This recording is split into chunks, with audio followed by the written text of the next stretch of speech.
तो गाइस अब हम लोगों ने बात कर ही ली है किसके बारे में, अपनी पीजेंट्री के बारे में और अपनी एरिस्टोक्रेसी के बारे में। अब हम लोग बात करने वाले हैं कि जो हमारी न्यू मिडिल क्लास थी उसका इमरजेंस कैसे हुआ, इसके बारे में तो अब बात करनी बनती है। तो भैया इमरजेंस कैसे हुआ इसके बारे में बात करते हैं। तो अब भैया जैसे कि हमने अभी मैप के अंदर देखा था कि हमने क्या बात की थी कि यहाँ पे हमारा यूरोप था और इस वाले रीजन के अंदर हम लोग बात करें छोटे छोटे किसान थे। अब ये लोग धीमे धीमे इनके पास इंडस्ट्रियल रेवोल्यूशन जैसे जैसे होता गया और ये लोग धीमे धीमे डेवलप होते गए, तो धीमे धीमे डेवलप होते गए तो उनके पास थोड़ा थोड़ा वेल्थ आने लगी। और यहाँ पे हम लोग बात करें कुछ ग्रुप ऑफ पीपल निकल के आए। तो हम लोग बात करें इंडस्ट्रियल रेवोल्यूशन के कारण क्या हुआ, the growth of the town and the emergence of commercial classes. तो अब यहाँ पे कॉमर्शियल क्लासेस का क्या हुआ, उदय स्टार्ट होना हुआ।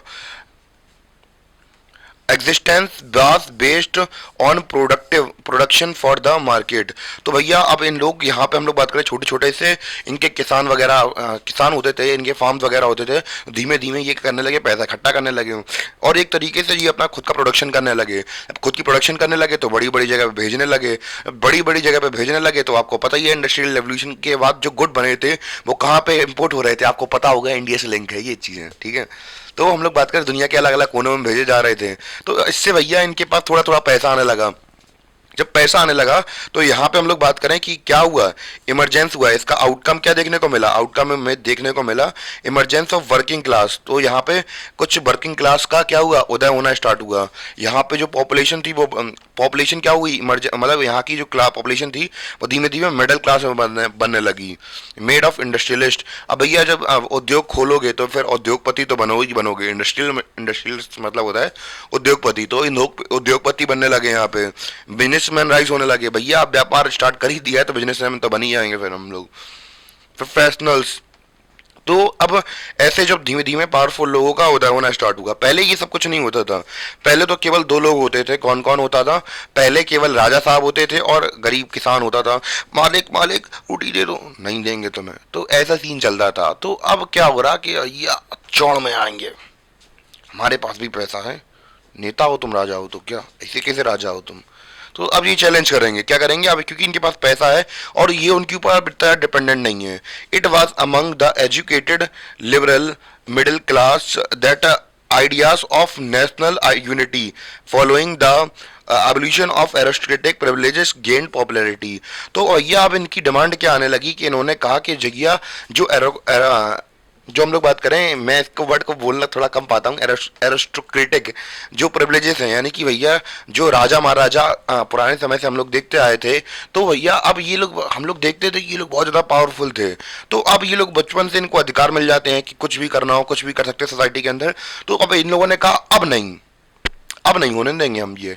हम लोग कैसे देखें भैया, हमारे पास तो ये छूट नहीं है, तुम्हारे पास ये छूट कैसे है। तो भैया अब इन लोगों ने एक चीज़ पॉपुलर कराना बहुत ज़्यादा स्टार्ट करा दिया कि जो इनके जो प्रिविलेजेस हैं, इनकी इनकी जो फ़ायदे हैं, इन्हें पैदा होने के बाद मिलते हैं, इनको ख़त्म कर दिया जाए। तो ये जो आइडिया था इनके प्रिविलेज को खत्म करने का, और क्या, नेशनल यूनिटी, यानी कि देश के अंदर एकजुटता बनाने की इनकी जो विचार थे अब वो धीमे धीमे पॉपुलर होने लगे। तो ऐसे करके इमरजेंस हुआ किसका, न्यू मिडिल क्लास का। तो भैया हमने अभी देखा, क्या देखा कि सबसे पहले इस वाले एरिया के अंदर हमने देखा था यूरोप बटा हुआ था दो पार्ट में। इधर हम लोग बात करें सब्स के द्वारा उनसे खेती करवाई जाती थी और जो लैंड थी वो बड़े बड़े अमीर किसानों के पास में थी, जो लैंड ओनर्स थे उनके पास थी। यहाँ छोटे छोटे किसानों के पास में थी। और यहाँ पे जब इंडस्ट्रियल रेवोल्यूशन हुआ तो यहाँ के लोगों को फायदा होने लगा और धीमे धीमे यहाँ पे कुछ industrialist, working class, businessman, professionals का उदय होना स्टार्ट हुआ। प्रोफेशनल्स के अंदर लॉयर, डॉक्टर, ये सारे आते हैं, ठीक है। तो इनके पास थोड़ा थोड़ा पैसा आया तो ये लोग समझ गए कि भैया अब हम लोग पावरफुल हो गए हैं, तो भैया अब उंगली करनी चाहिए एरिस्टोक्रेटिक क्लास को और इनसे कहिए कि भैया जो आपको प्रिविलेजेस मिलते हैं वो सही नहीं है, वो सही नहीं है, हम तो आपको ऐसे नहीं देने देंगे। तो अब धीमे धीमे करके उनके जो प्रिविलेजेस धीमे धीमे खत्म किए गए। तो अब ये आइडियाज पॉपुलर होने लगे और नेशनल यूनिटी की बातें चलने लगी वहाँ पे। तो ऐसे करके जो न्यू मिडिल क्लास थी उसका इमरजेंस होने लगा। तो गाइस हम लोगों के सामने अब एक सवाल खड़ा होता है कि भैया ये लिबरल लिबरल नेशनलिज्म क्या होता है। तो भैया पीछे भी हमने लिबरल शब्द देखा था, तो उसका मतलब क्या था, और नेशनलिज्म तो फिर हम खैर पढ़ ही रहे हैं इतनी देर से, और दोनों को मिला दें तो लिबरल नेशनलिज्म बन जाता है। तो जैसे यहाँ पे लिखा हुआ भी है कि ideas of national unity in early 19th century Europe were closely allied to the ideology of liberalism. तो भैया हमें ये भी बताया जा रहा है कि जो भैया हम लोग बात करें कि जो स्टार्टिंग का 19th सेंचुरी की अगर हम लोग बात करें कि यूरोप में नेशनलिज्म हम लोग बात करें, नेशनल जो नेशनल यूनिटी के आइडियाज थे वो हम लोग बात करें कि 19th सेंचुरी के दौरान वो जुड़े हुए थे किससे, लिबरलिज्म। मतलब क्या होता है, आईएसएम कहीं दिख जाए तो मतलब उसका मतलब आइडियोलॉजी होती है। तो लिबरलिज्म के आइडिया थे तो वो क्या थे कि भैया लोगों के लिए लिबरलिज्म क्या था। तो भैया जो लिबर मतलब होता है, तो भैया वो लिबरलिज्म शब्द है जो बना है किससे, लिबर शब्द से बना है। इसका मतलब होता है फ्री, किसमें, लैटिन भाषा में। तो भैया जो नई मिडिल क्लास थी, लिबरलिज्म उनके लिए क्या थी, वो लोग ये मानते थे कि वो लोग freedom for the individual and equality of all before the law.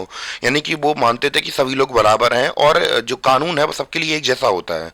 जैसे कि हम लोग बात करें कि आप लोगों ने सुना होगा लिबरल, तो लिबरल का मतलब जैसे कि आप लोगों ने कही, इंटरनेट वगैरह पे मैंने भी कई बार देखा है, तो कुछ लोग ऐसा नहीं करते हैं कि जो सबके लिए खुला हो, मतलब सबके लिए एक जैसे हों, सब लोग बराबर हों उनके लिए, तो लिबरल होते हैं। तो कुछ लोग कंजर्वेटिव होते हैं। कंजर्वेटिव का मतलब होता है जैसे अपने सेक्ट या फिर अपने धर्म को लेकर पकड़े रहना। जैसे हम लोग बात करें, कुछ लोग हिंदू होते हैं या कुछ लोग मुस्लिम होते हैं, कुछ लोग सिख होते हैं, कुछ लोग ईसाई होते हैं। तो ये लोग जब अपने धर्म को बहुत ज़्यादा ऊंचा मानने लगे और दूसरे को गिराने लगे, और तो वो ऑर्थोडॉक्सी में आ जाता है, ठीक है। और अपने धर्म को बहुत ज़्यादा अच्छा मानने वाले और दूसरे धर्म को इतना ज़्यादा वैल्यू ना करने वाले हम लोग बात करें ऑर्थोडॉक्सी के अंदर आ जाते हैं। कंजर्वेटिव अपने धर्म को बहुत अच्छा मानने वाले, और लिबरल कौन होते थे, लिबरल सबको सबको एक नजरिए से मानने वाले, अपना धर्म तो माने ही माने, दूसरे का धर्म से भी कोई प्रॉब्लम नहीं होने वाली है। तो एक तरीके से ये समझ लीजिए, तो मतलब सबके लिए बराबर। तो ये मतलब होता है लिबरलिज्म का, ठीक है। क्योंकि हम लोगों को देखा लिबरलिज्म क्या था, एक आइडियोलॉजी थी जिसमें हम लोग बात करें कि जो नई मिडिल क्लास थी वहाँ की, तो वो लोग मानते थे फ्रीडम सबके लिए होना चाहिए, इंडिविजुअल राइट्स सबको मिलना चाहिए, सबको लोग बराबर होना चाहिए लॉ के सामने, ठीक है। तो ये वाला सीन चल रहा था यूरोप के अंदर। अब भैया लिबरलिज्म के भी हम लोग दो एस्पेक्ट्स पढ़ेंगे, जैसे कि हम लोग बात करेंगे इकोनॉमिक लिबरलिज्म के बारे में बात करेंगे और पॉलिटिकल लिबरलिज्म के बारे में बात करेंगे। तो ये क्या है इनको समझते हैं पहले हम लोग। आई थिंक इतना क्लियर हो गया होगा आप लोगों को कि हम लोगों ने कैसे कैसे इन चीज़ों को समझा, तो क्लियर हो गया होगा उस यहाँ पे हम लोगों ने किसकी बात कर ली, हम लोगों ने यूनिटी की बात कर ली, आइडियोलॉजी की बात कर ली कि जो नेशनल यूनिटी थी वो जुड़ी हुई थी किससे, लिबरलिज्म से जुड़ी हुई थी, और लिबरलिज्म का मीनिंग देख लिया हमने यहाँ पे। तो बस अब बात करते हैं अपने इसके टाइप्स के बारे में।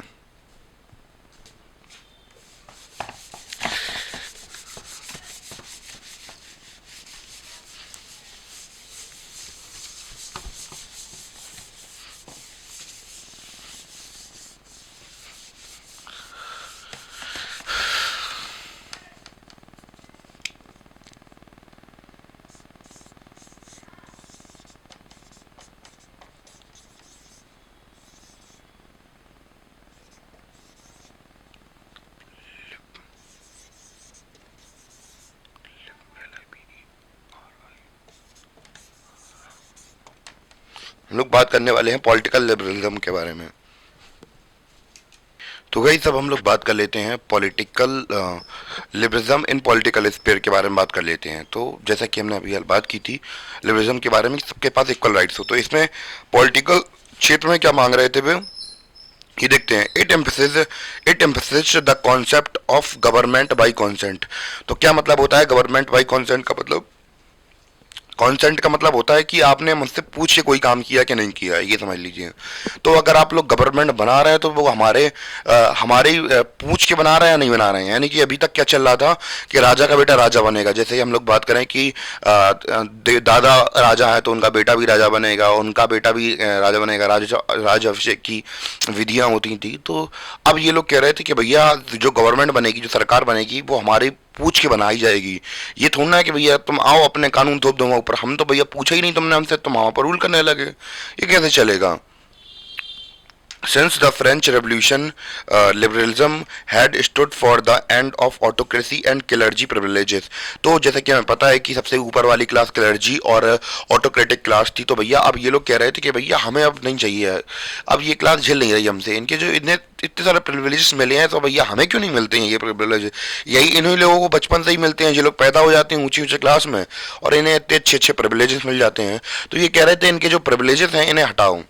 A constitution and representative government through parliament. तो भैया अब ये लोग कह रहे थे कि भैया अब हमें क्या चाहिए, हमें क्या चाहिए, हमें अपने लिए कॉन्स्टिट्यूशन चाहिए, क्या चाहिए, हमें अपने लिए कॉन्स्टिट्यूशन चाहिए और representative government. Just like democracy हमारे यहाँ पे होता है कि हमें रिप्रेजेंट करने के लिए हमारा मोहल्ले से या फिर हमारे स्टेट से नेता जाता है हमें रिप्रेजेंट करने के लिए। तो वैसे ही ये लोग क्या मांग रहे थे, कॉन्स्टिट्यूशन मांग रहे थे और रिप्रेजेंटेटिव मांग रहे थे, ठीक है, मतलब गवर्नमेंट रिप्रेजेंटेटिव गवर्नमेंट मांग रहे थे।